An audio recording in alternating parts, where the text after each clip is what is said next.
Infelizmente, a maior parte dos cristãos não acreditam que a igreja estará no período mais escuro da história, não acreditam que a igreja estará no período da grande tribulação, porque a teologia tradicional acostumou os cristãos a acreditarem que a igreja será arrebatada antes da grande tribulação.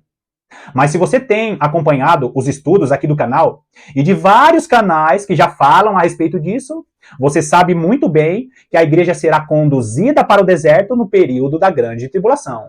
As duas testemunhas do Senhor que estarão conduzindo essa igreja, as duas asas da grande águia, as duas testemunhas que são as duas casas de Israel, são esse grupo de pessoas que estarão indo para o deserto porque Deus falará de maneira poderosa ao coração da igreja na última semana de Daniel. Então, queridos, é muito importante que você faça as conexões corretas para que esse vídeo não seja um vídeo chato, para que esse vídeo não seja um vídeo muito enfadonho de estudos e com muitas informações, porque se você acompanha todas as indicações que eu dou aqui, as revelações da palavra de Deus trazem alegria ao seu coração.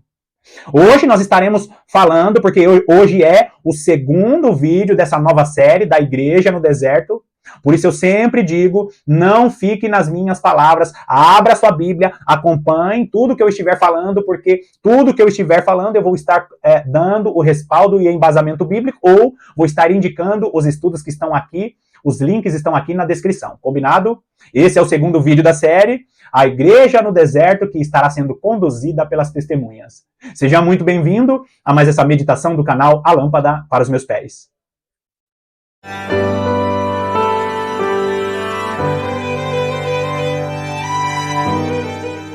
E se você está aqui no canal há pouco tempo, não se escandalize. Mateus capítulo 25 conta a parábola das 12 virgens. E é óbvio que o texto cita apenas 10 virgens, mas a Bíblia nos mostra que o povo de Deus é constituído por 12 virgens, porque eram 12 patriarcas, que se tornaram 12 tribos, que se tornaram 2 reinos. A partir desses 2 reinos surgiram 2 povos, e Deus, ele restaura as 12 tribos de Israel quando Jesus Cristo morre na cruz do Calvário. Basta você ver o relato de Tiago, capítulo 1, no versículo 1. Ele escreve a carta às 12 tribos que estão na dispersão. E nós vemos ali várias citações do apóstolo Paulo mostrando que nós fazemos parte do Israel da promessa. Agora, nós não fazemos parte de 12 tribos literalmente, mas nós somos o Israel da promessa, nós somos o Israel espiritual, que é o Israel que Deus está restaurando para o final dos tempos, e esse Israel estará sendo restaurado para serem reis e sacerdotes no reino de Cristo. Outro detalhe importante é que falar dessas 12 tribos ou dessas 12 virgens são linguagens do Antigo Testamento que Deus nos ajuda a compreender as revelações para o Novo Testamento, para compreender as revelações do tempo do fim. Então, quando eu falar a respeito das 12 tribos de Israel no Novo Testamento, eu estou falando o quê? Eu estou falando do Israel da promessa, do povo de Deus, dos selados que estão debaixo da promessa, que são a herança, que são a descendência de Abraão, como as estrelas que estão no céu. Então, queridos, hoje nós fazemos parte das 12 tribos de Israel por causa do sacrifício de Jesus Cristo na cruz do Calvário. Nós fazemos parte da descendência de Abraão, nós fazemos parte da família de Deus. E tudo isso nós encontramos no Novo Testamento. Efésios capítulo 3, Romanos capítulo 11, nós vemos ali todo o plano de Deus na salvação dos gentios, unindo os gentios às duas casas de Israel para que essas duas casas de Israel sejam as duas testemunhas para o final dos tempos. Mais uma vez eu cito aqui o estudo, o ensino das duas casas de Israel, para você compreender que a igreja estará sendo conduzida para o deserto e as duas testemunhas, que é um povo preparado, é um povo que não dorme. Você sabia que das 12 tribos, ou das 12 virgens, grava bem isso, você sabia que das 12 virgens, as únicas virgens que não dormem são aquelas 2 virgens que dão o grito da meia-noite? Assista aqui o vídeo na descrição falando sobre a parábola das 12 virgens. Eu mostro lá porque são 12 virgens e eu mostro lá porque que as duas testemunhas estão sendo ocultadas de maneira proposital. Porque essas duas testemunhas, elas virão, estão vindo já do anonimato. Não existe mais um profeta famoso, um profeta, um super profeta, um líder denominacional especial. Não. São pessoas anônimas que têm vida de oração, que têm vida de meditação na palavra de Deus, que não vão dormir em nenhum momento. Agora, a igreja estará sendo conduzida para o deserto, mas nós vamos ver que muitos que estarão ali no deserto vão desanimar, vão desistir. Muitos que fazem parte dessa igreja que estarão no deserto vão murmurar, assim como aconteceu com o Israel da antiga aliança. Vai lá comigo em Ezequiel capítulo 20. Ezequiel capítulo 20, nós vamos ler dos versículos 33 até o versículo 39, que diz assim: Tão certo como eu vivo, diz o Senhor Deus, com mão poderosa, com braço estendido e derramado furor, hei de reinar sobre vós. Uma regra muito importante que nós precisamos compreender ao ler os profetas no Antigo Testamento. A maior parte das profecias, o profeta está falando literalmente com o Israel daquela época, mas Deus, ele conduz o profeta para mostrar o que vai acontecer com o Israel da promessa. Ele começa falando com o Israel da época dele, o profeta começa falando com o Israel da época dele, e a profecia, ela vai se alargando até chegar ao Israel da promessa. Por quê, queridos? Se você entender esse princípio, você vai compreender por que Apocalipse capítulo 12 nos mostra uma linha do tempo de uma mulher que tem ali toda uma fuga do grande dragão, e essa mulher, ela vai até dar à luz ao filho varão, e ela se mistura com aquela mulher que vai para o deserto. Você reparou isso? Por quê, queridos? Assim como aquela mulher é descrita em Apocalipse capítulo 12, nós vemos que as revelações que Deus dava aos profetas é assim também. A revelação ou a profecia, ela vinha ali do Israel da antiga aliança, e essa revelação, ela conduzia até o Israel da nova aliança, o Israel da promessa. Então o profeta começa falando com o Israel literal, dizendo que com braço estendido e derramado furor, hei de reinar sobre vós. Ou seja, vão acontecer aqui cativeiros, vão acontecer perseguições com o Israel da época do profeta, para que o nosso Deus reine sobre eles. Agora, o nosso Deus não reinará apenas sobre o Israel literal. O nosso Deus reinará sobre todos os povos. Continua lendo o texto. Tirar-vos-ei dentre os povos e vos congregarei das terras nas quais andais espalhados, com mão forte, com braço estendido e derramado furor. Você notou aqui que ele fala assim, olha, eu vou tirar vocês, Israel, do meio dos povos e vou congregar vocês da terra que vocês andam espalhados. Aqueles que não acreditam no ensino das duas casas de Israel vão dizer que essa profecia é apenas para o Israel da época de Ezequiel. Só que, queridos, nós vemos o próprio contexto nos mostrando por quê. Porque Israel, em quase todo o seu livro, que Ezequiel, em quase todo o seu livro, ele profetiza para as duas casas de Israel, ou seja, ele começa uma profecia falando para o Israel da antiga aliança e conduz a profecia para o Israel da promessa. Olha aí a importância de conhecer o ensino das duas casas de Israel, para você saber que essa palavra é para a igreja. Olha o versículo 35 confirmando isso que eu estou falando.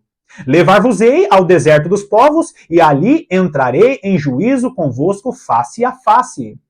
Pergunta: depois que o Israel literal saiu do Egito, lá na época de Moisés, quando que o Israel literal ele foi para o deserto dos povos? Quando que o Israel foi para o deserto?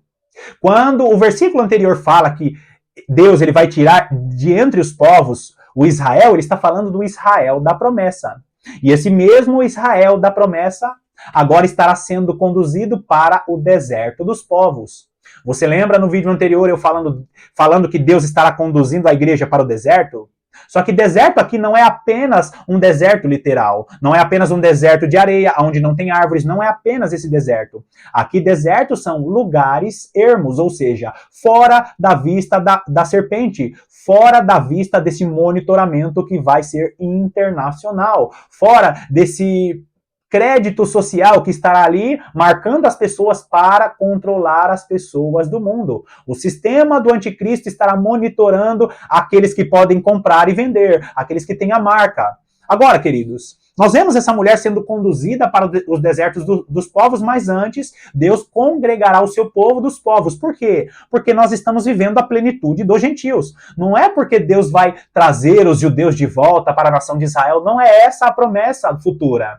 Muitos teólogos defendem a ideia de que Deus estará trazendo das nações os judeus para que novamente os judeus voltem para Israel, quando na verdade Deus está conduzindo o Israel da promessa, porque Jesus Cristo reinará lá em Israel. Ele pisará os pés sobre o Monte Sião se elevará acima de todos os montes, e Jesus Cristo será o rei de toda a terra, cumprindo assim a profecia de Zacarias capítulo 8, cumprindo assim a profecia de Zacarias capítulo 14, cumprindo assim a profecia de Miqueias capítulo 4, cumprindo assim a profecia de Isaías capítulo 63, Isaías capítulo 66, Isaías capítulo 65, quando os profetas dizem, ele reinará lá de Jerusalém, ele estará com seus pés no Monte Sião.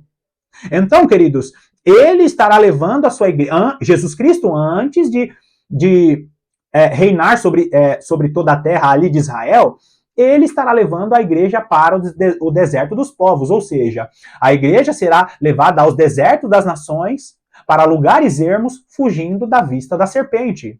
Continua aí no texto. Como eu entrei em juízo com vossos pais no deserto, da terra do Egito, assim entrarei em juízo convosco, diz o Senhor Deus. Você notou aqui ele falando? Não esqueça disso, queridos. Não esqueça, todas as vezes que você estiver assistindo essa série sobre a igreja no deserto, você precisa lembrar disso.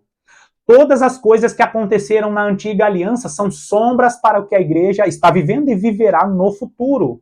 Assim como o Israel da época de Moisés passaram pelo deserto, tiveram todas aquelas situações, primeiro no Egito, depois foram para o deserto, todas aquelas situações eram sombras, eram figuras do que a igreja viveria.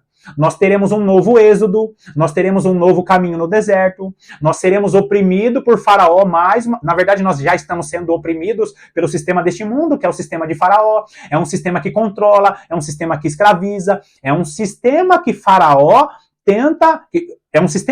escraviza muitos dos servos do Senhor, e Deus estará tirando o povo de Deus desse sistema egípcio, desse sistema também babilônico. Egito, Babilônia, são linguagens que Deus usa na palavra para falar sobre sistema de escravidão desse mundo. Agora, queridos, tudo aquilo que aconteceu na antiga aliança, seja o cativeiro lá no Egito, né, a escravidão no Egito, e seja o cativeiro babilônico, são situações, são escravidões ou são cativeiros, que são cativeiros sombra a respeito do cativeiro que este mundo vai viver. Mais uma vez Faraó vai reinar, mais uma vez Nabucodonosor vai reinar, por quê? Porque a besta, ela tem 7 cabeças e 10 chifres. Por que 7 cabeças? Porque fala a respeito de todas as cabeças que reinaram ao longo da história e oprimiram o povo de Deus. Você lembra de todos aqueles reis que oprimiram o povo de Israel? Nós vemos o Egito como uma das cabeças, nós vemos depois do Egito ali, tivemos vários cativeiros, como o cativeiro babilônico, depois nós vimos os medos e persas, depois nós vimos ali dos medos e persas o Império Greco, o Império Romano. Nós temos vários cativeiros até chegar ao último cativeiro, que é a 7ª cabeça da besta, e dessa 7ª cabeça sairá o 8º rei. Então, nós vemos que a palavra de Deus nos mostra que todas aquelas sombras que aconteceram no Antigo Testamento vão mostrar as realidades para a igreja do tempo do fim. Nós vemos ali que o pensamento dos reis antigos é o mesmo pensamento que estará sobre os governantes no período mais escuro da história. É por isso que a besta tem 7 cabeças e 10 chifres. 10 chifres fala a respeito dos 10 reis ou dos 10 governantes que estarão conduzindo as nações no final dos tempos. Agora, da mesma maneira que Deus falou, da mesma maneira que ele entrou com juízo com os pais, com os nossos pais, com o Israel da antiga aliança, ele estará conduzindo a igreja para o deserto, porque ali Deus vai falar ao coração da igreja. Versículo 37. Far-vos-ei passar debaixo do meu cajado e vos sujeitarei à disciplina da aliança. Queridos, lá no deserto, Deus sujeitou o Israel da antiga aliança, sujeitou o Israel a sujeitou Israel à disciplina da antiga aliança. No futuro, quando a igreja estiver sendo conduzida para o deserto, essa mesma igreja será conduzida à disciplina da nova aliança. E o que isso significa? Significa que a igreja de Jesus Cristo precisa entender que quando ela for conduzida para o deserto, ela não vai estar num spa, ela não vai estar numa colônia de férias, ela estará passando por algumas dificuldades porque muitos cristãos estão dormindo espiritualmente, pensando em sua teologia escapista, pensando em sua teologia que a igreja não pode sofrer, não pode manchar as suas vestes. Quando nós vemos ao longo da história, a história da igreja é a igreja sendo oprimida para despertar e manifestar a glória de Deus para que este mundo veja a glória de Deus na igreja. Então, essa mesma igreja será sujeitada à disciplina da nova aliança. Versículo 38. Separarei dentre vós os rebeldes e os que transgrediram contra mim. Da terra das suas moradas eu os farei sair, mas não entrarão na terra de Israel, e sabereis que eu sou o Senhor. Primeira coisa aqui, nesse versículo 38, ele fala que vai separar de entre o povo de Deus que estará no deserto os rebeldes. Você sabia que vão ter virgens imprudentes ou virgens nécias no deserto? Vão ter murmuradores no deserto.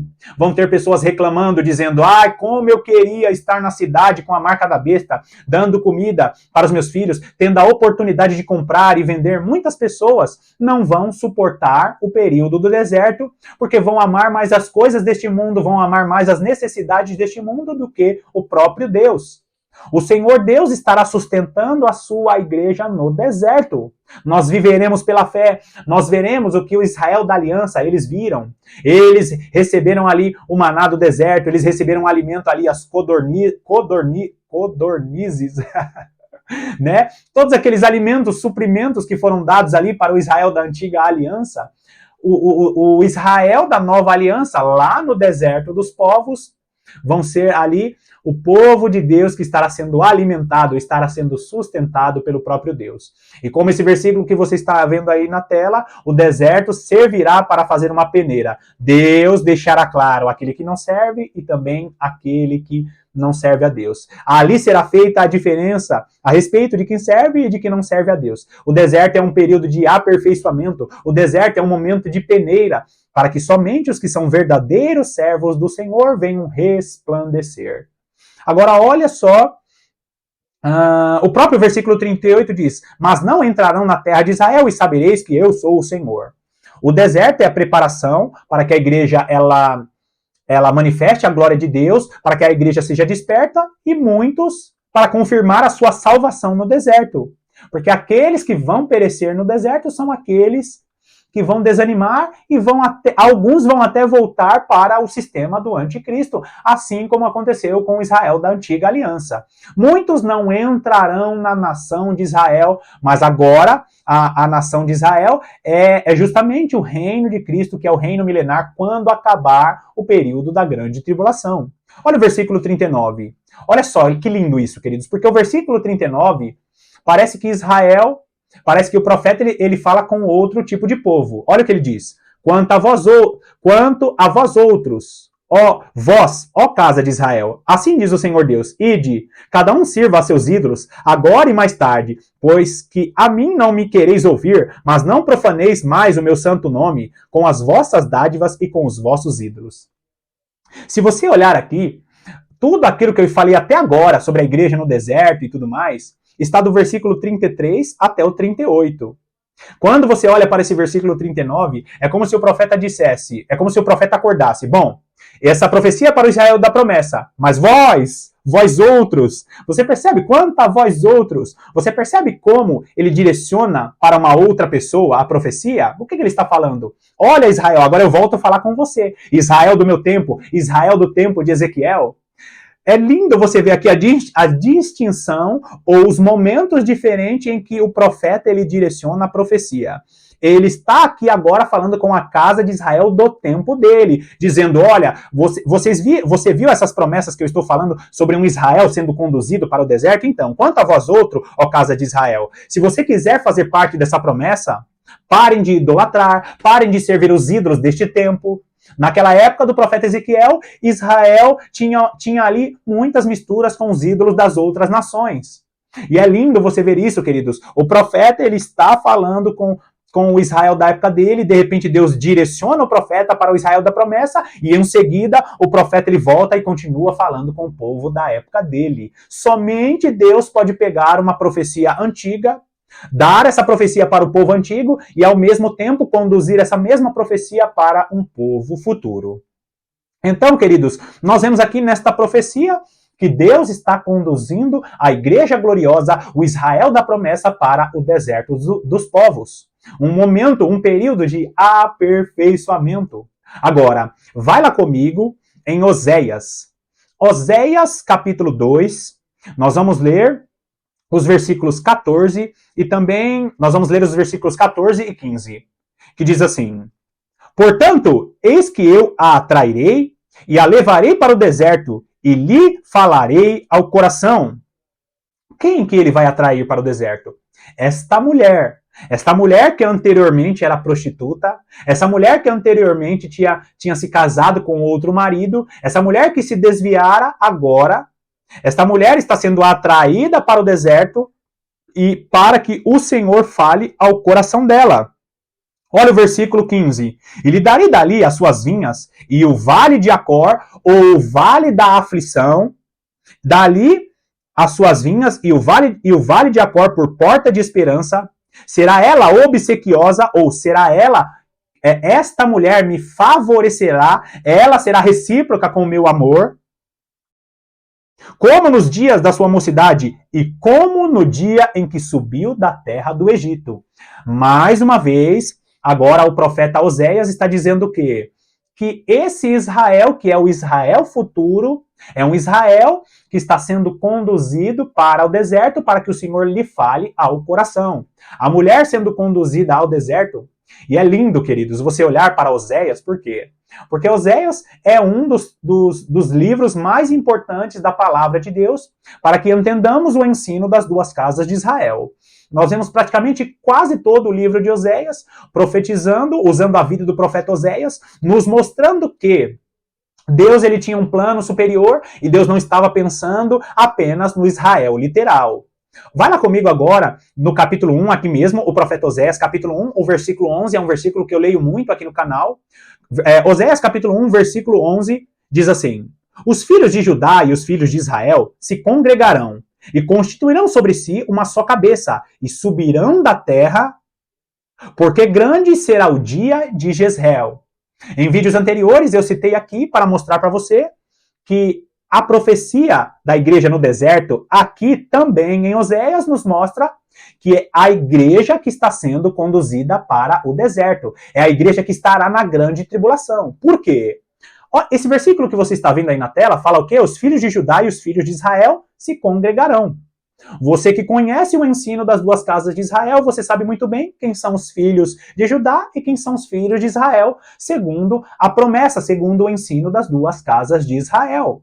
Aqui está falando sobre a igreja. E como eu tenho certeza disso? O versículo continua dizendo: E constituirão sobre si uma só cabeça, Jesus Cristo, e subirão da terra, ou seja, ressuscitarão dos mortos, porque grande é o dia de Jezreel, ou seja, grande é o dia que Deus semeia, grande é o dia em que Jesus Cristo morre na cruz do Calvário, ressuscita dos mortos, habilita que a sua igreja, que os seus servos também ressuscitem dos mortos, e por causa do sacrifício de Jesus Cristo na cruz do Calvário, por causa de Jesus Cristo ter sido semeado na terra, judeus e gentios, ou a casa de Judá e a casa de Israel, ou casa de Efraim, são as duas testemunhas do Senhor. Então, queridos, esta profecia do profeta Oséias dizendo, volta lá comigo, Oséias capítulo 2 e o versículo 14, Portanto, eis que eu a atrairei e a levarei para o deserto e lhe falarei ao coração. Aqui está falando a respeito das duas testemunhas e essa igreja gloriosa que estará sendo conduzida para o deserto. E essa igreja gloriosa, queridos, é a igreja que estará sendo preparada no deserto. A igreja que será despertada, a igreja que voltará a ter dons, a igreja que voltará a profetizar, muitos batismos, muitos glorificando o nome do Senhor, muitos sendo movidos verdadeiramente à plenitude do poder de Deus, assim como aconteceu no início da igreja primitiva. a igreja gloriosa que será conduzida para o deserto para saber quem são os verdadeiros cristãos. Bom, nós vamos finalizar aqui mais esse vídeo a respeito da igreja no deserto. E no vídeo seguinte nós vamos falar na prática. Como será essa igreja no deserto? Será que vão ter ali os murmuradores? Será que vão ter ali aqueles que reclamam, que estão com fome? Aqueles que reclamam? Será? Será que as cartas de Paulo não foram preparadas também para uma igreja que estaria no deserto? Nós falaremos isso no próximo vídeo. Mais uma vez eu quero te agradecer pela sua companhia. Que Deus te abençoe poderosamente e eu te aguardo para as próximas meditações.